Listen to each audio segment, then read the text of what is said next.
ভগবান বিষ্ণুর যোগনিদ্রা চলাকালীন জগতের শাসন কার্য কে চালান? শয়ন একাদশী থেকে গুরু পূর্ণিমা পর্যন্ত চালান গুরুদেব। গোটা শ্রাবণ মাস জগতের পালন কার্য চালান আমাদের ভগবান মহাদেব। শ্রাবণ সংক্রান্তি থেকে 19 দিনের ভাদ্রপদা লেগে যায়। এই সময় জগতের পালন কার্য চালান ভগবান শ্রীকৃষ্ণ। এরপর আসে গণেশ চতুর্থী। 10 দিনের জন্য গণেশ চতুর্থী ভগবান গণেশ শাসন কার্য চালান। এরপর 16 দিনের জন্য পিতৃপুরুষরা দায়িত্ব নেন। এরপর আসে নবরাত্রি অর্থাৎ দুর্গাপুজো।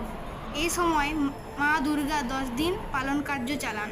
এরপর আসে 10 দিনের জন্য দীপাবলি, তখন পালন কার্য চালান মা লক্ষ্মী। এরপর শেষ 10 দিন জগতের পালন কার্য চালান কুবের দেব।